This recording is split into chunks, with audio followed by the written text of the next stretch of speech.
Hey folks, today we're going to be talking about the item faction changes coming in the 1.0 patch. This is from the Quality of Life blog post.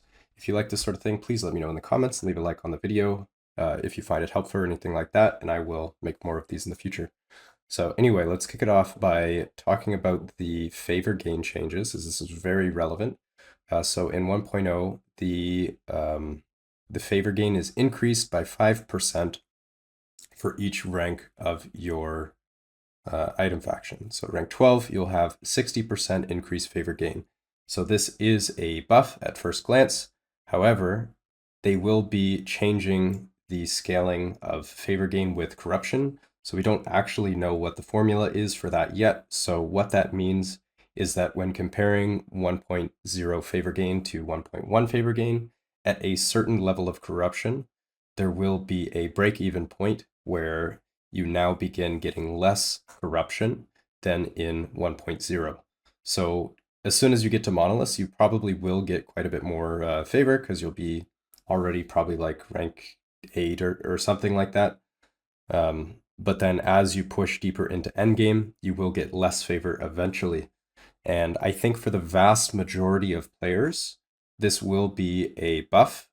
And for the few players who go very, very deep into min-maxing, this will end up being a nerf. So we don't actually know how much of a nerf, but it will be.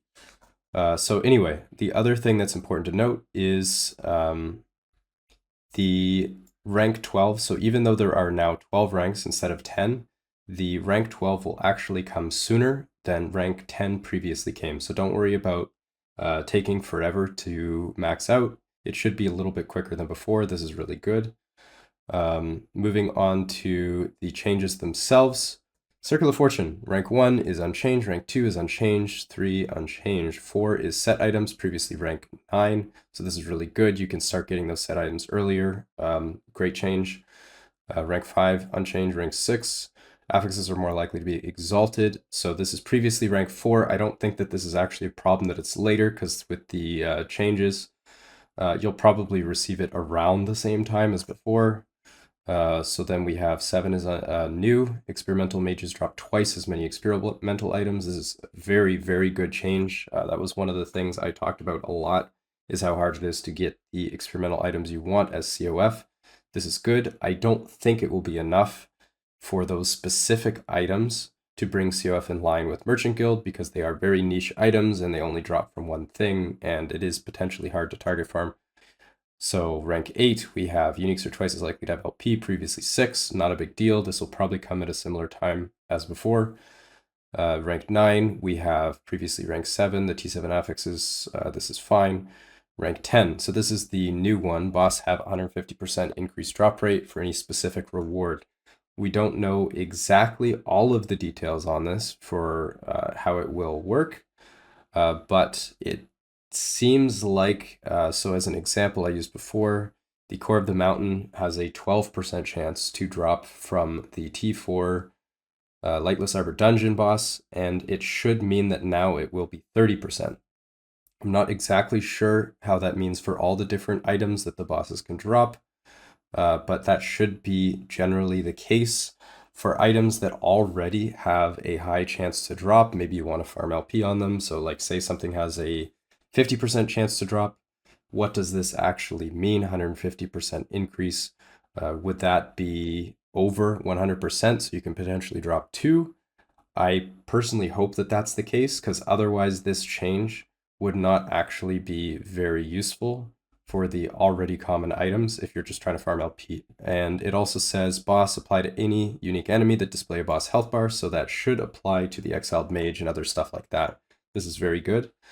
Rank 11, so this was the rare become exalted, previously rank 8. This will be a little bit later than before, most likely, but not by much. And then rank 12. So this is one that a lot of people have been calling a nerf. I actually strongly disagree with most of that sentiment. So I'll explain what I mean in Paint. So let's imagine that without the new rank 12 or previous rank 10 perk, a red ring would take, on average, 1 million favor to get. So with the 1.0 rank 10 upgrade, it's duplicated. So at 1 million favor, on average, you're going to expect to drop 2 red rings. And then by 4 million favor, you're going to expect, or 2 million favor, you expect to drop 4, and so on. So on average, you expect to get 2 of those red rings, the same ones, every million favor spent. With the new system, it's still the same. You're going to be getting more procs.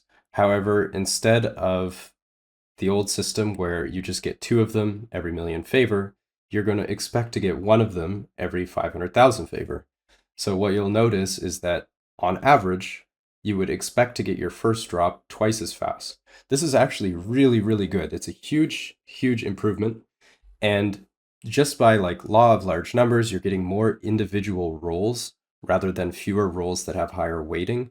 I'll save you guys on going into all the math of that specifically, but what it basically means is that you are going to have a much lower chance of being extremely lucky or extremely unlucky. This is reducing your distribution of outcomes. It means that you're probably going to have a more balanced experience collecting loot.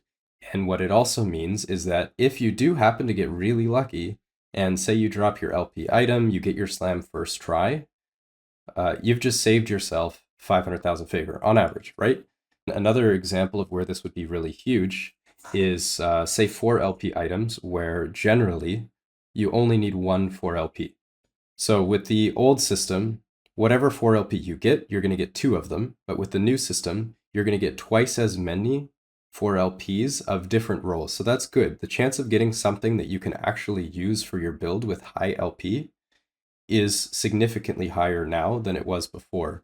So like other than like rings and weapons that you would dual wield, you don't actually need 2 of these items most often. But with the new system, you're going to have more variety. That's really good. So yeah, that's pretty much what we have for the COF changes. I will be doing a follow-up going over all the changes in a more high level. But for now, hope you guys enjoyed, and I will catch you in the next one. Cheers.